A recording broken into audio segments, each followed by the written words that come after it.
नमस्कार भाइयों, आज हम जनपद गोंडा के तहसील तरफगंज में 1 एकड़ धान की खेती का निरीक्षण करने आए हुए हैं, जो खेती नेटसर्फ बायोटेक्नोलॉजी से की जा रही है।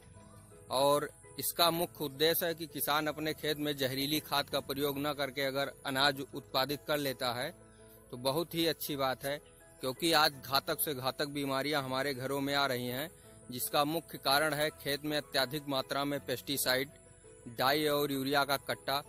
लेकिन आज जो चमत्कारिक रिजल्ट हम आपको दिखाने जा रहे हैं, आप ये जो खेती देख रहे हैं ये पांडे जी की है और 1 एकड़ खेत के लिए तैयार हुए थे ऑर्गेनिक फार्मिंग करने के लिए। इसका प्रोसेस भी मित्रों ये है कि जब हम 1 एकड़ खेती की शुरुआत करते हैं तो प्रथम वर्ष हम केवल 25 किलो डाई और 50 किलो यूरिया से उसको क्रॉस कर देते हैं। दूसरे वर्ष उसी खेती में अनाज या कुछ भी बागवानी उत्पादित करने के लिए किसान को 25 किलो डाई व 25 किलो यूरिया डालना पड़ता है। और तीसरे साल का वो समय किसान के लिए 100% खेती करने के लिए जमीन तैयार हो जाती है और तीसरे वर्ष उस भूमि में बिना डाई यूरिया के अच्छी पैदावार किसान ले सकता है।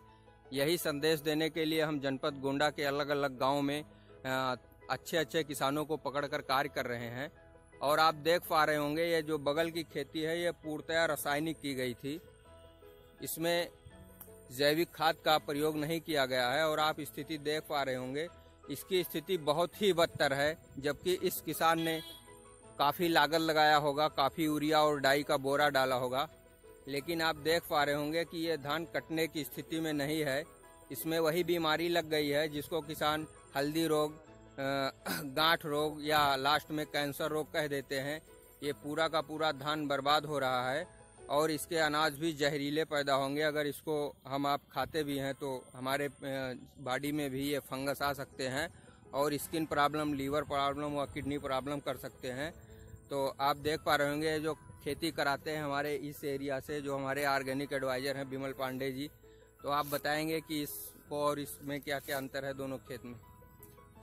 अब देखिए, जो हमारे जैविक पद्धति के अनुसार जो हम कराए हैं और फर्क आप लोगों के सामने पड़ रहा है जी कि हमारे धान में एक भी फंगस नहीं है, एक भी इसमें कैंसर रोग जो कह रहे हैं, हल्दी रोग जो लग रहा है, इस समय सबसे ज्यादा किसानों को परेशान किए हुए है, हमारे खेतों में नहीं है। और बगल ही देख लीजिए, दोनों स्थितियां क्लियर है। और इसमें और बताने की चलिए, कुछ गांव के भी लोग हमारे साथ में हैं जो इस रास्ते से गुजर रहे थे, आप इनकी जुबानी सुन लीजिए कि दोनों खेत में क्या अंतर है, किस खेत की फसल अच्छी है और किस खेत की खराब है। तो आप अपना नाम बताएं, मोबाइल भी चलाते हैं क्या आप? नंबर बताइए। 7570829304। आपको इस दोनों खेत में जो जैविक टेक्नोलॉजी से हुआ इसमें और ये जो पूर्णतया रासायनिक डाई यूरिया का बोरा डाल के किया जा रहा है, दोनों में आपको क्या अंतर दिखाई दे रहा है? कौन सी बेहतर फसल है? इसमें आपको कहीं रोग दिखाई दे रहे हैं? और इस वाली खेत में जिसमें रासायनिक खेती हो रही है, पूरा का पूरा, आपका कहने का मतलब है कि इसका जो है पूरा खेत खराब हो चुका है और जिसको हम बायोटेक्नोलॉजी से कर रहे थे इसकी फसल अच्छी है, लगभग 1 एकड़ भूमि में है। इसके हमारे जो ऑनर हैं, मालिक हैं, क्या नाम है उनका? राधे श्याम पांडे जी हैं, जो अपने तरफगंज बाजार में कपड़े की दुकान भी किए हैं। उन्होंने रिस्क लिया था और बहुत अच्छा लाभ भी उनको मिल रहा है। वो तैयार भी हैं कि आगे हम लगभग 2 एकड़ गन्ने की खेती भी इस टेक्नोलॉजी से करेंगे। सभी को धन्यवाद।